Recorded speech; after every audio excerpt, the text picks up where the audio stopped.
meus queridos, meus amigos da Estação Minas, estamos de volta com mais um bate-papo com Glaucia Rafael. Bom, hoje eu vou falar das fases da separação. Gente, precisamos vivenciar essas fases antes de começar novos relacionamentos. Bom, vamos lá. As fases da separação. Vamos começar primeiro pelo casamento, lógico, né? Aí quando a gente casa, a gente pensa assim, né? Eu vou separar. É o homem da minha vida, né? Encontrei, agora vai, né? Agora é de verdade. E a gente casa, lógico, sem pensar na separação. Casamos pensando naquele conto de fadas, sabe aquela frase, viveram felizes para sempre? Isso é até um questionamento que eu sempre faço. Por que nos contos de fada, né, sempre termina com casaram e foram felizes para sempre? Não mostra mais nada?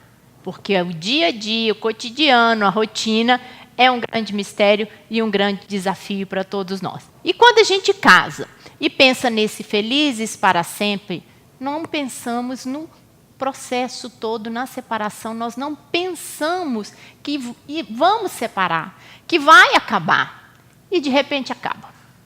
Tem uma traição, tem um desgosto, tem uma incompatibilidade, tem tanta coisa que pode acontecer num relacionamento e a gente vem a separar. Decide. Não dá mais, agora não dá mais, não tem como mais, eu vou separar. E aí a gente começa a passar por todo um processo da separação. A gente fala na psicologia que nós precisamos vivenciar esse luto da separação. E aí a gente tem o que a gente chama de fases da separação. Tá? É necessário a gente vivenciar cada uma dessas fases para que a gente possa estar pronto para um novo relacionamento. Se eu não vivenciar isso, tá, eu não vou conseguir sair para um novo relacionamento. E aí a gente pergunta, né? Como, gente? O que acontece? O que acontece quando nós saímos de um relacionamento para o outro sem vivenciar essas fases da separação que nós vamos falar hoje? Sem vivenciar o luto, sem vivenciar a raiva, sem vivenciar a aceitação. Nós vamos estar falando tudo isso. O que acontece? Vira uma grande bola de neve. Vira uma situação inacabada. Tá? Vira uma situação frustrante, porque a gente vai cometendo os mesmos erros. Porque quando a gente não passa por essas fases, quando a gente não vivencia essa separação, eu não tenho tempo de refletir sobre o que realmente aconteceu no meu casamento, na minha relação com o outro que não deu certo. Por que eu preciso separar? O que eu fiz ou o que ele fez, né, que eu permiti? Ou o que aconteceu? Isso faz parte dessa fase da separação, a gente vivenciar isso. Tá? E se eu não tenho tempo para vivenciar isso, para digerir e passar por todas essas fases da separação, eu futuramente posso ter aí depressões, frustrações, amargura, me tornar uma pessoa amarga, desiludida, sabe? Eu posso me tornar uma pessoa difícil de conviver e acaba virando um círculo vicioso. Eu cometo um erro, e começa um novo relacionamento e começa a cometer os mesmos erros, começa outro relacionamento e começa a cometer os mesmos erros, e eu não consigo sair disso. E isso futuramente, e isso com o longo do tempo, que vai gerando frustrações, amarguras, desilusões, tá? E eu nunca vou conseguir sair disso, e eu passei a minha vida inteira sendo frustrada, a minha vida inteira sem ser feliz no amor. Né? Bom, eu falo que Hollywood tem uma grande responsabilidade sobre essa falsa felicidade que a gente imagina, deduz nos casamentos.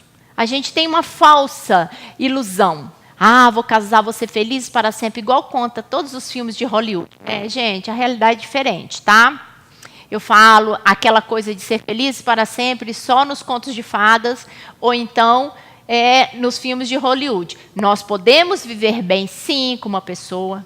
Nós podemos ter uma convivência harmoniosa, legal. Ele é meu companheiro, ele é meu amigo, ele é tudo isso, né? Ela também é uma pessoa legal, eu convivo bem com ela, sem imaginar que eu vou ser feliz para sempre. Por quê? Tanto você como ela vão ter dificuldades e vai precisar da compreensão e do companheirismo do outro.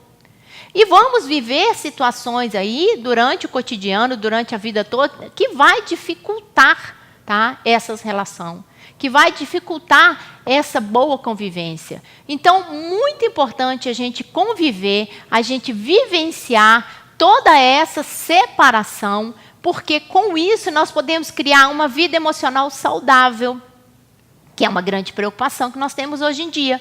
Todo mundo quer ser feliz. Todo mundo quer viver bem.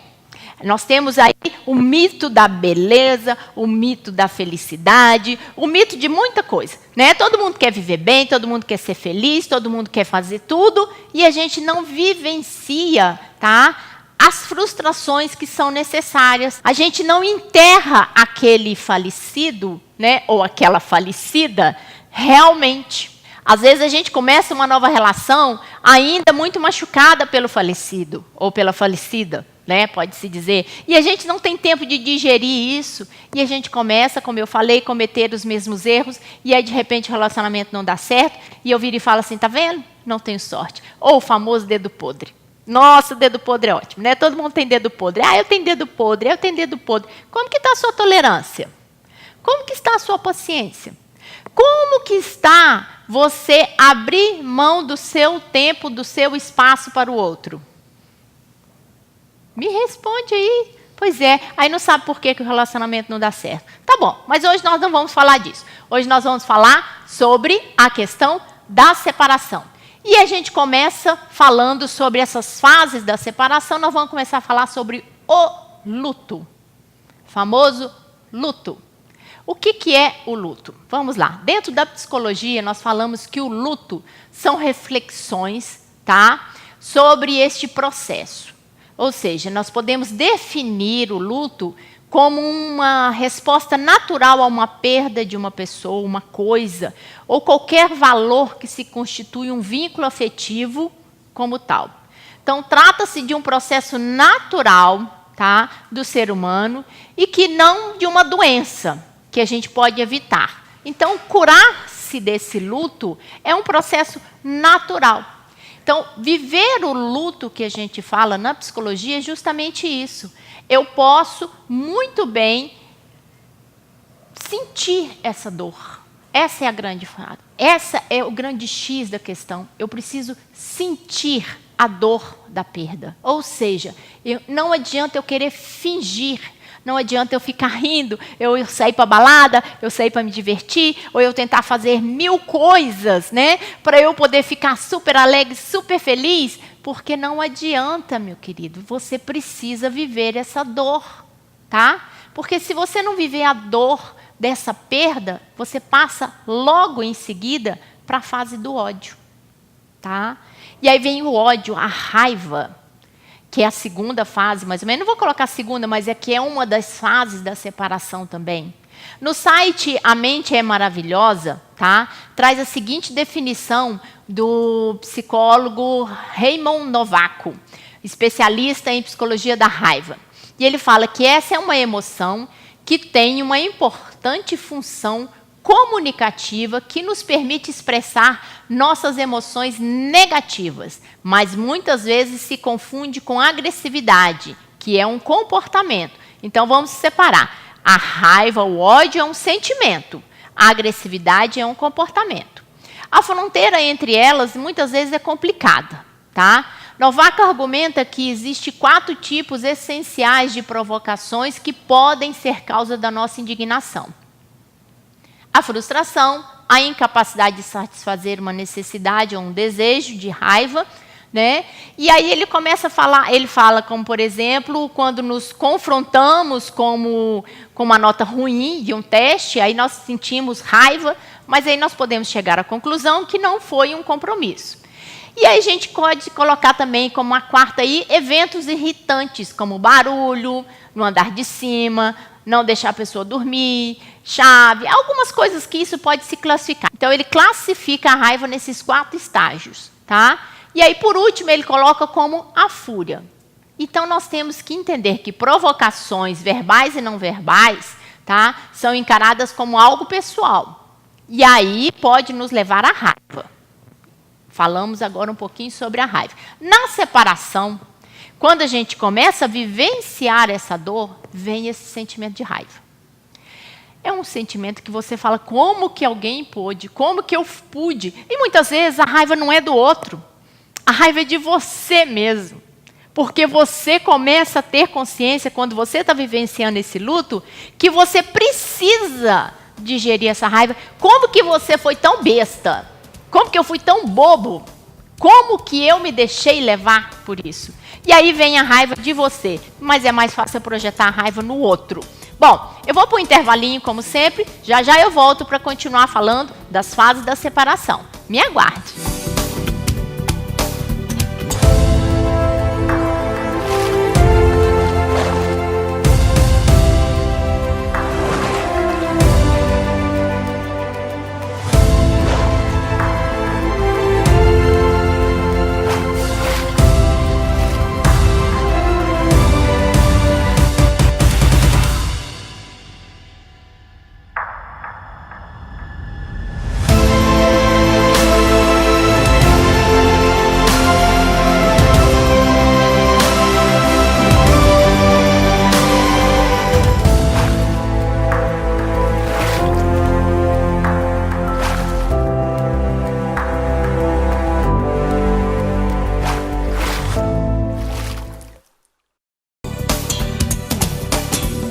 Voltamos do nosso intervalinho, continuando falando sobre as fases da separação. Falei sobre a questão do luto, de você analisar e vivenciar essa dor. Falei do ódio.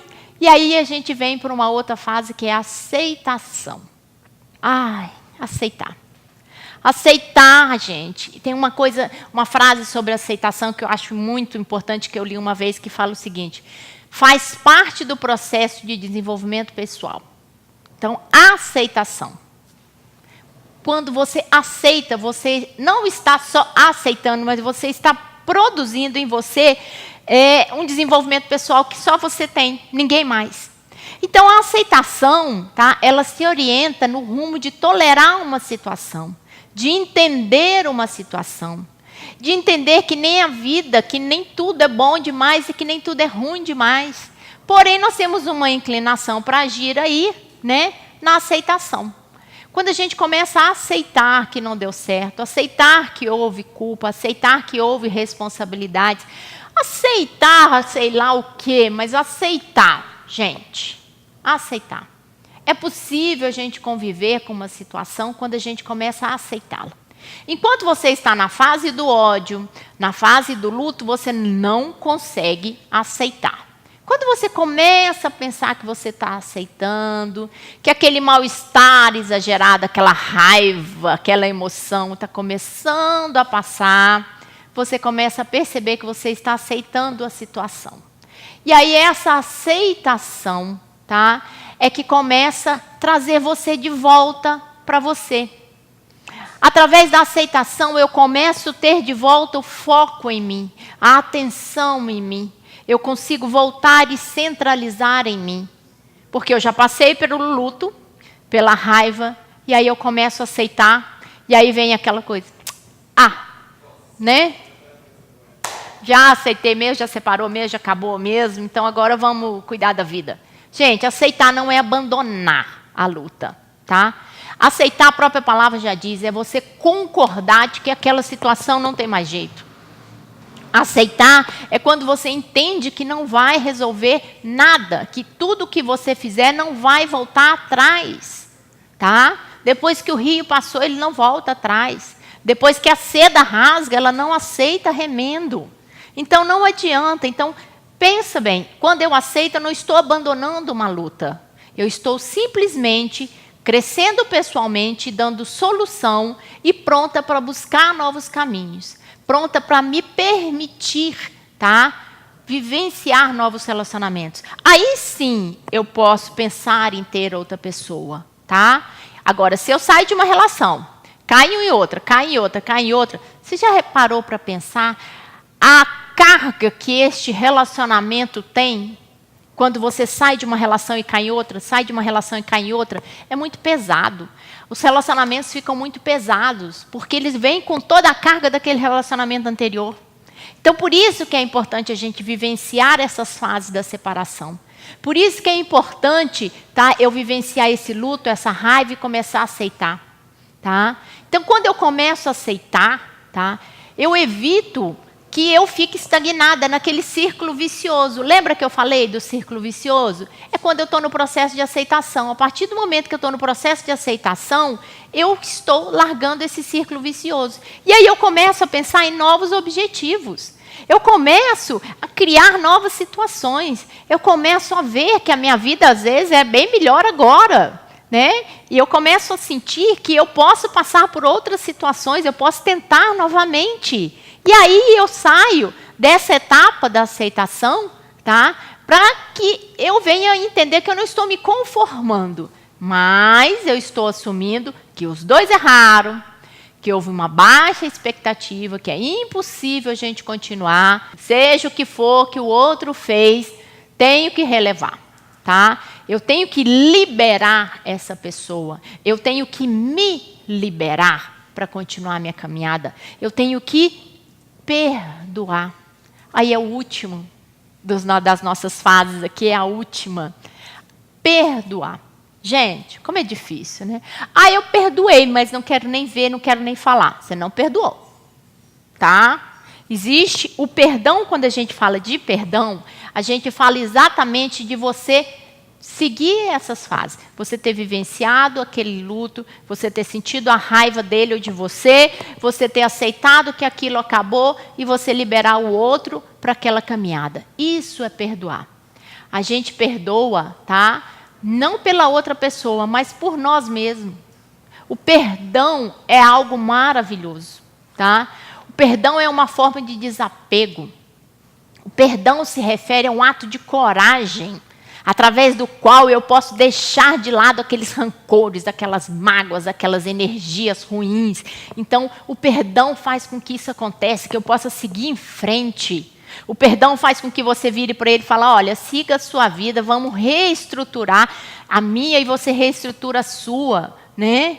E aí eu vou seguir o meu caminho. Eu vou conseguir ter um caminho light, né, tranquilo, porque eu vou conseguir reparar esse sofrimento. Eu vou deixar de lado essas emoções negativas e pouco a pouco eu vou tendo a famosa paz interior. Ah, como é bom ter paz interior, né? É só através do perdão que eu consigo isso, gente. Isso não é só para separação, não, tá? Nós podemos falar aí de perdão em várias situações, tá? Tudo que você perdoa, tudo que você consegue realmente passar por esse ciclo todo e deixar ir, nossa, como dá uma paz interior. Como tranquiliza a mente da gente, né? Como que a gente fica leve, né? E se a gente for buscar aí várias bibliografias sobre a questão do perdão, nós podemos encontrar várias obras. E a que mais me chamou a atenção foi a do crescimento pessoal. E aí, como eu falei, independente de religião ou de espiritualidade, tá? Estudos científicos comprovam que o perdão, tá, faz com que você volte a encontrar o seu equilíbrio físico e emocional. Então, se você está aí meio desequilibrado emocionalmente, presta atenção nos seus rancores, nas suas mágoas, né? Presta atenção nas suas frustrações aí. Vamos começar a perdoar, largar para lá, não dar importância, tá? Perdoar, gente, é seguir em frente, tá? Não estou fazendo demagogia nenhuma religião. Eu estou falando de bem-estar emocional. Eu estou falando de paz interior. E o perdão é capaz de nos dar essa paz interior, esse bem-estar que a gente consegue. Bom, por hoje é só. Ficamos aqui com mais um programa de Bate-Papo com Glaucia Rafael. E como eu falei no outro programa, e agora para frente vou falar em todos os nossos programas, sempre no final para ter certeza que você realmente está vendo. Olha só que sacanagem, né? Pois é, mas agora nós temos blog do Bate-Papo com Glaucia Rafael. Nós temos Facebook do Bate-Papo com Glaucia Rafael. Nós temos Instagram de Glaucia Rafael, Bate-Papo com Glaucia Rafael. Glaucia Rafael é o meu, tá, gente? O Instagram do programa é Bate-Papo com Glaucia Rafael. Tá? É porque às vezes eu falo muito assim, eu embolo, viu? Vamos ter várias situações lá e você pode deixar o seu recado, você pode deixar a sua dúvida, você pode deixar o seu questionamento. Nós vamos falar em programas menores no blog, eu vou fazer intervenções mais curtas sobre os assuntos que você tem dificuldade, viu? Beijo, beijo, gente, e até a próxima!